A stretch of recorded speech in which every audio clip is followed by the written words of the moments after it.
Hi, I'm Barry Conrad, and this is Banter with BC. Cheers. Cheers.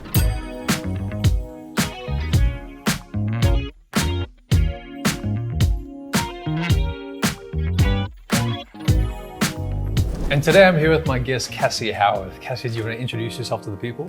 Sure.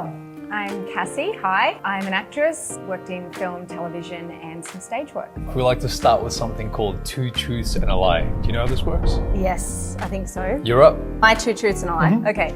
I speak fluent Italian. I have a pet bull. And I've accidentally walked into James Spader's dressing room after a Broadway play. I want to say the last one's true. The first one is the lie. You have a bull. What is it? Good. Did I get that right? Yeah, you did. I feel like this is the very first time I've got this right. Right, Wes? Ever. I think so, right. Damn, I must have made them too easy. No, I thought the third one was too specific to be a lie. Yeah. James Spader's, but That's true. yes. How did you know I had a bull? I Like, don't how know. would you- It's the vibe. I just kind of felt like That's the vibe I give off. Thank you. I'm dyslexic. My very first acting performance was a school production of The Lion, the Witch, and the Wardrobe, and I have no tattoos.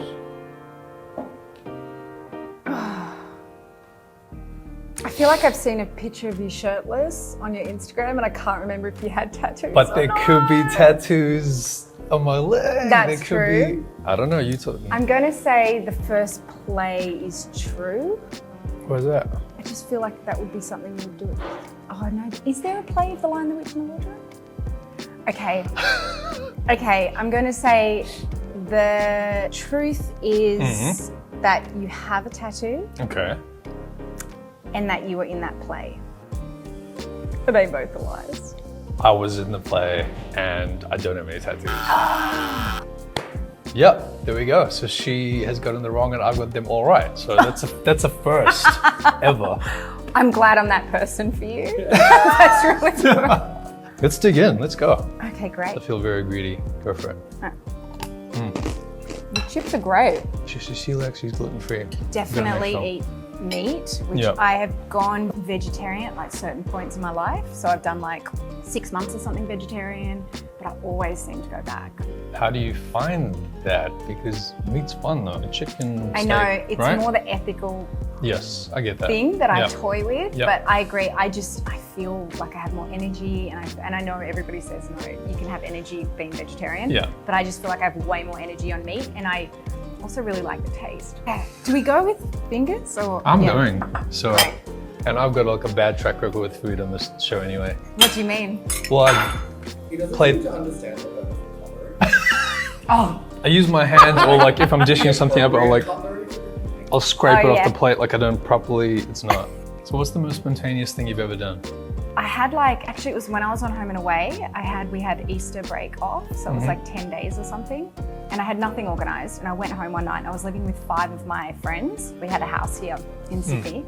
And I got home and I was like, oh, what am I going to do for this break? I haven't got anything planned. And it was like the night before. And one of my friends was like, Coachella's on over in LA. And she was like, oh, we should see if we can get tickets just as a joke.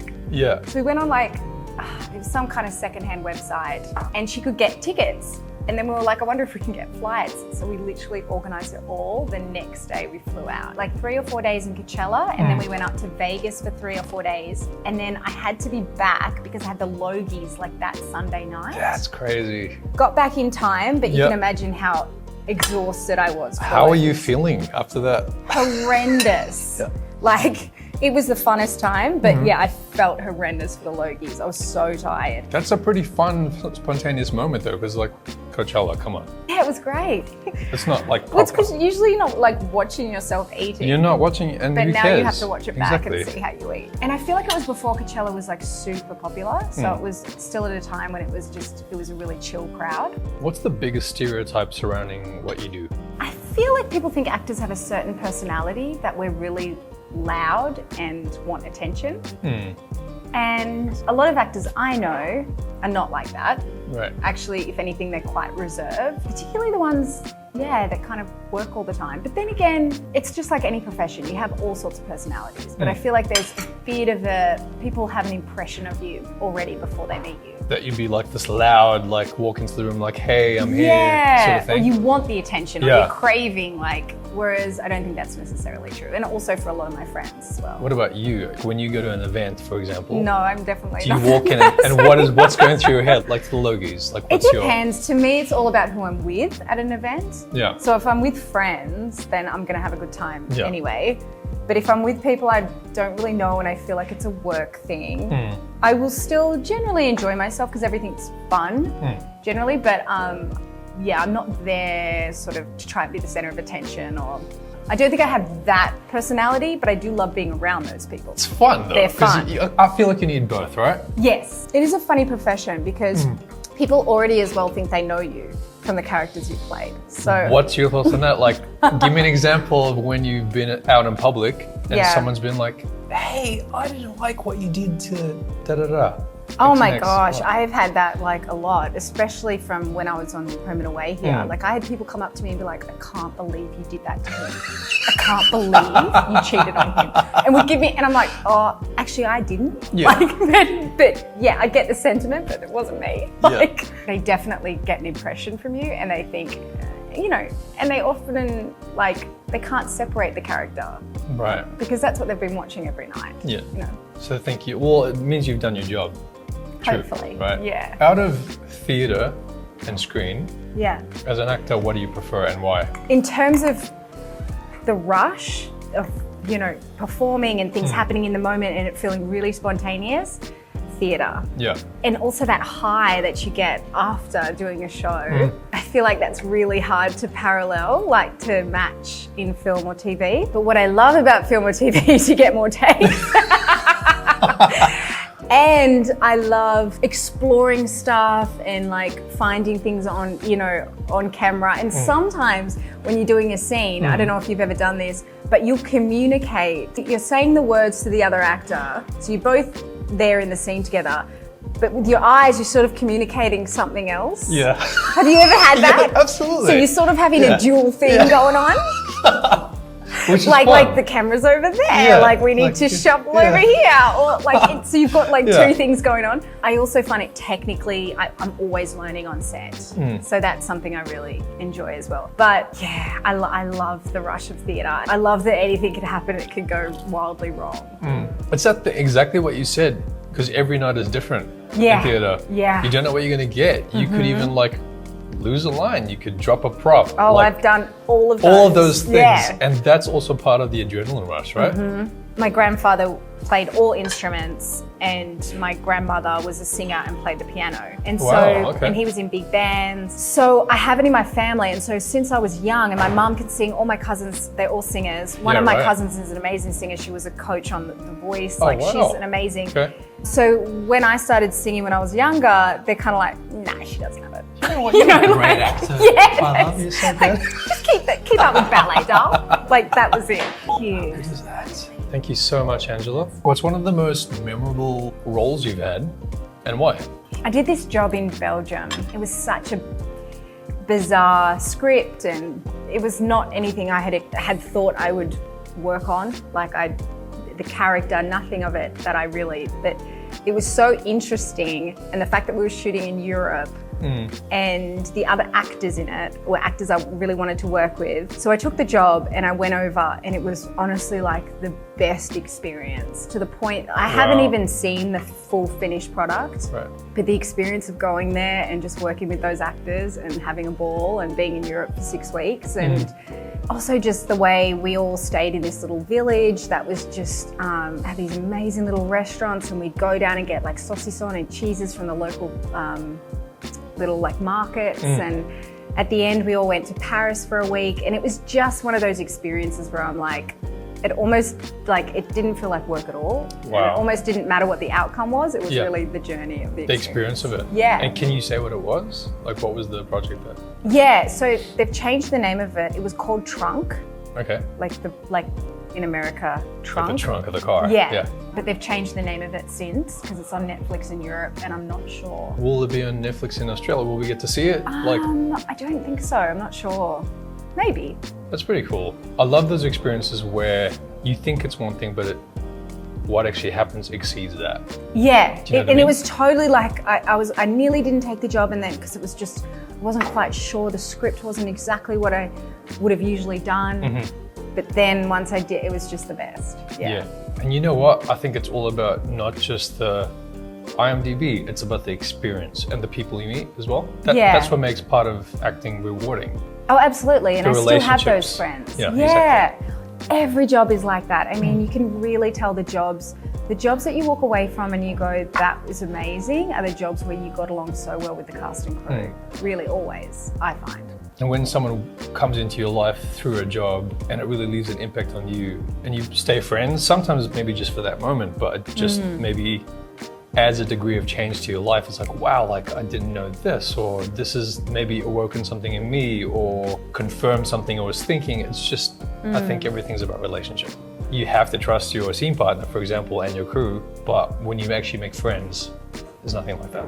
Oh, I Like agree. meaningful connections. And you're in such an intense situation Yeah. for a certain amount of time. So you are spending like really long hours of a day together. And so whatever kind of pretense you all went into it with, that falls away super quick. Yeah, exactly. Because you're going through a lot of different scenarios with each other. And I think that's what builds really strong relationships as well. I 100% think the same thing. Yeah. So good. So the AMTP over in the States proposed that background actors or actors can be scanned, like their faces, their Yeah. bodies, and that their likeness can be used for eternity without any consent or any permission. What are your thoughts on that? What's your stance on AI replacing actors? Like replacing our jobs, essentially. Okay, so I'll answer that twofold. So the first question, Yeah. that's really sad to me and it's horrendous because I feel like I know people who have made whole careers from being extras and background actors. And so essentially I don't really understand how that profession could exist in the future if they're doing this, because why wouldn't they just get enough replicas that they don't need to keep hiring? You know, they don't need fresh faces if they've got so many, and they can also make new versions of those faces with likeness. I mean, it's endless. So for that, obviously, I feel like that's a huge worry. Yep. And then in terms of perhaps the more featured actors, whether or not it'll replace us, obviously that's what they're trying to fight for. And I think it would be really sad if that was also to happen. Yep.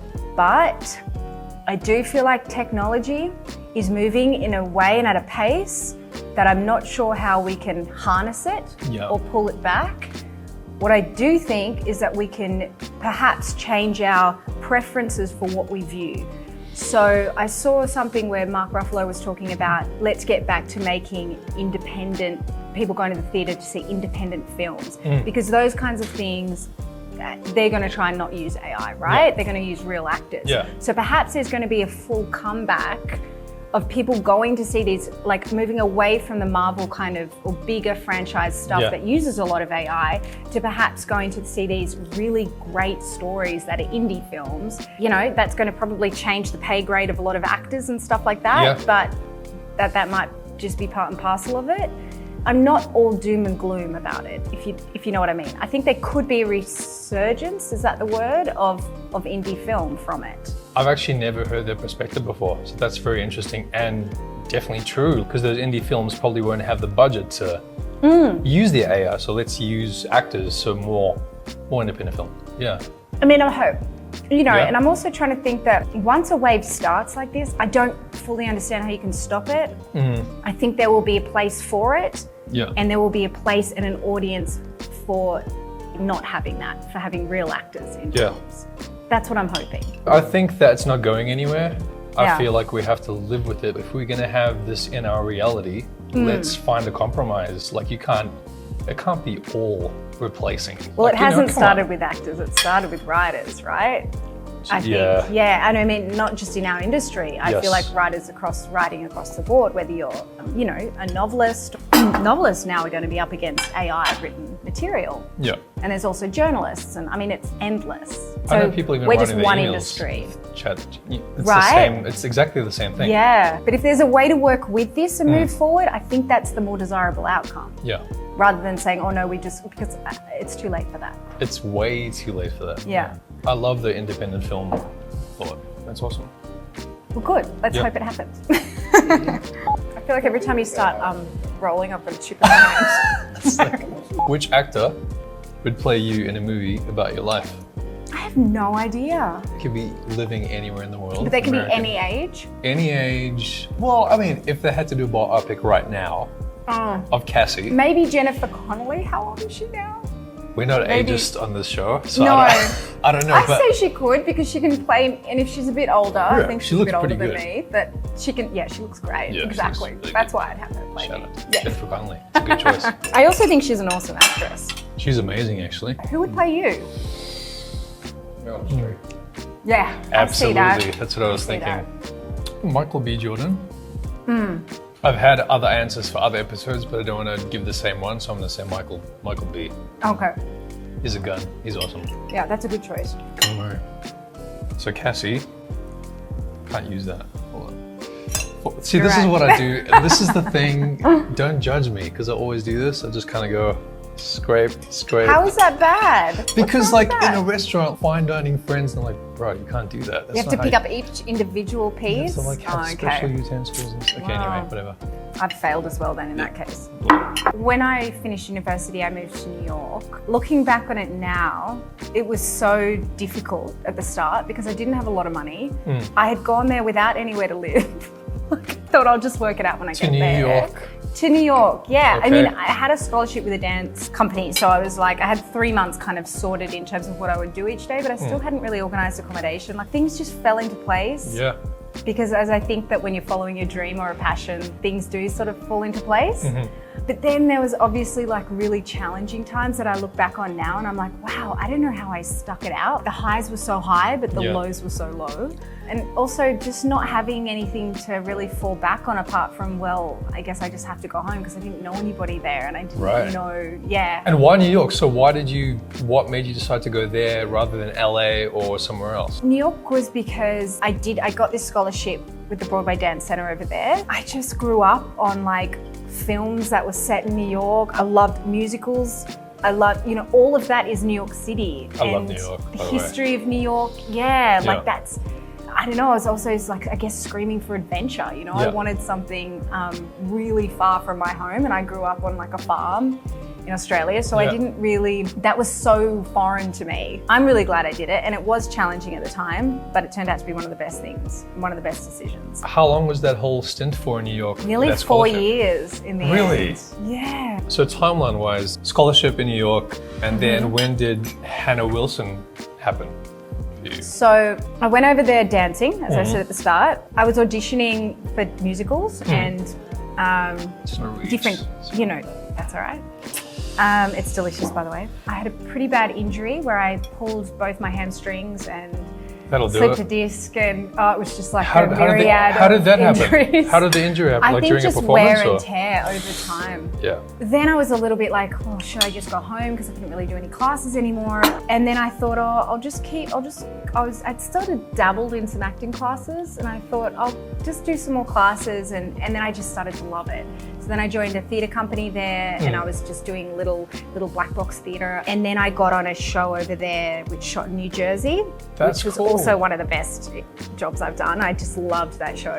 That was in Jersey and we did that for shot that for about 6 months. What did show a was that? season. Can you say? It was called Bar Karma. Bakama. Okay. Yeah, it was about a time traveling bar. That sounds like my kind of And I was situation. the bartender. Are you a good bartender? Yeah, I bartended in New York. So it was not a difficult transition. Wowzers. Well, she Wasn't actually- much acting involved. Cassie actually did all of this right here, the Yeah, yeah. Negroni that I had before. So I did that and then when that finished, I then came back to Australia after that. But don't you reckon, like America in general, but New York, particularly and LA, things happen so quick, man. Like just Oh, they do. You're like right. at the speed of relationship, people don't play around. Like, cool, you want to collaborate? Cool, we'll do. I got you. Yeah, like let's make it happen And now. they do it. Yeah, yeah. It's just a different culture, which I think is so exciting. Mm-hmm. You've got to kind of just be in, which is exciting. Well, because you're kind of in the mecca of it. Yeah, You're there where everybody else is doing. Everyone's trying to make things happen. yeah, And you also feel like you've got to keep up with the pace. yes. Whereas I like here, that maybe pace. there's not as much of a pace. We're more laid back here. So what is your biggest rejection in life? Biggest rejection, like outside of acting? Could be anything.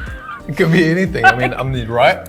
I Outside just of feel acting? like acting has prepped, honestly. Like, I've gone for jobs, you know, and done stuff in other industries, and it's like nothing compared to the rejection we've faced in acting, you know? Yeah. Or like someone will have a meeting with me or something and be like, oh, sorry, was that too harsh? And I'm like, that's nothing compared to what we've experienced on set. Nothing. I'd say there's been some roles in acting that that are really like, but I haven't got them, especially stuff that you get close on. Yep. And then of course, I mean, overacting is always like love, right? Yes. Like rejection in love Yep. is like, it's so hard to understand how you can feel so strongly about someone and that they don't feel the same way. So that's got to trump everything with rejection. But that happens to everybody, I think. Yeah. Unless it doesn't. And I don't know how you escaped it. And then after that happens, you sleepwalk and talk about it. You get it out in your sleep. What cheers you up on a bad day? Cheers me up on a bad day. Yeah. I love dance classes. Okay. So if I'm feeling low, Yeah. I definitely need to get into my body, like whether it's like dancing or going for a run, but generally dance classes like get me in a good mood. Because they're What's generally, your vibe? Like, is it hip hop, like contemporary? What's your? So I come from like theatre, jazz and ballet background. So now I'll still do both of those, but also sometimes I just love to do a hip hop or something that like I may not be great at, but it's just fun. Yeah. And it also takes me out of my head. So good. Do you want to give us a demo? Or I really don't. You just missed No, the I whole don't. thing before where she was standing on the table, like Yeah, you just missed the show. twerking. Too bad. Pardon? That was the best actor back. Yeah. You're welcome. Very impressive, and still all my the plates flips are are. great. Where do I start? No, it's Same. probably I sleep talk. Is that a habit? I guess. I mean, if you're doing it like a lot. A lot, every night. And do you? Like I only know that from when I've like lived in share houses and stuff. I will get up and like I'll get up and I'll walk around the room and I'll like talk to people. around- So people think I'm awake. It's a lot. And I've had like, that's how I met one of my best friends, because when I was at Sydney Uni and I stayed on campus there for a year, and we had these doors that when you'd close them, they would just lock like automatically. So every night I would often walk out of my bedroom and like, you know, when I'm in some scenario and like talking to whoever, you know, and so many times I like walked out of my room and closed the door behind me and I was locked out, and then I'd wake up in the hallway like freezing. And so I'd go and knock on one of the girls' doors. While you're And this is when sleeping? I didn't really know them. No, I was awake now, so I'd wake up, you know, in the hallway, but I was locked out of my room. And so I'd go and knock on one of my friends' doors and I'd be like, and this was early on when we didn't really know each other. Like we were still getting, and she'd be like, what? Because it's like 2 o'clock in the morning. I'm like, I'm sorry, I've locked myself out. Like, she's like, what were you doing? And I'm like, I don't know, but I woke up and I'm in the hallway. And That's so hilarious. then she would have to, she's like, okay, you can stay in my room. Like, and then we'd That's have so funny. yeah, it's like, but I say crazy stuff. Like, Okay, so is there a theme I've to got what a crazy you say? story. What do you? Yeah, I think it's like, I think people or bugs and stuff are like in my room. So I wig out and then I like run out. So one time, only a couple of years ago, I was in Joshua Tree in LA. And we were staying in this house, this Airbnb that was it was just myself and my friend, and it was like way out. So it was quite isolated. And when we got there, we were both like, because we're both scaredy cats, you know, we're both like, this is like out of a horror movie, you know, as it's starting to get dark. Yeah. Anyway, we were just like, don't be silly, you know. Had a great night, went for dinner, came back, went to bed, and I obviously went in one of my... apparently, this is what she said, I tapped her on the shoulder and there's like this window that just looks out into desert. And I'm like, there's a man out there. And then I just roll over and go to sleep. And she's like, what? Like, what? Where's the man? Like freaking out. And then she's like waking me up and she's like, you said you saw a man, you know? And I'm like, oh no, I just would have been sleeping. Like, That's scary. Like you scared your I friend. know. That's your fault. It's my sleep talking's fault. And I feel like when did that start? Like, did you always do that, or was Always. So in my house, both my brothers would sleep, walk and talk, and I would mostly just stay in my room, but I would talk. Mum was like, it was like a madhouse at night. it's a genetic sleep talk / walk house? I know. This is the weirdest Okay, thing this I've ever heard. this is actually this is the weirdest habit we've ever had on Really? the show. A lot of people sleepwalk. Cheers, Cassie. How Don't you they? won the prize. Oh, great. Great. The trophy. Surely there's a lot of sleepwalkers and walkers out there. We need prizes for these things. We haven't polled that. I'll post a poll after this episode to say, are you this person? Yeah.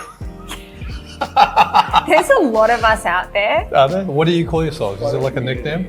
Yeah. We're just trying to, yeah, we're just like everybody else, guys. So to finish things off, we like to hit you with some fast trivia. You ready for this? No. The president of SAG-AFTRA is? Fran Drescher. Correct. Which two female actors hold the record for the most Logie Award wins with 5 apiece? Come on, Cassie. Oh, I've got no idea. Is Georgie Parker one of them? Lisa McCune and Asha Ketty. Asha Ketty for sure. Which iconic American actress and activist also had a long, successful career in the fitness industry? Jane Fonda. Correct. Which actor or actress starred in Maggie's Plan and is also the director of the Barbie film? Oh, it's Greta.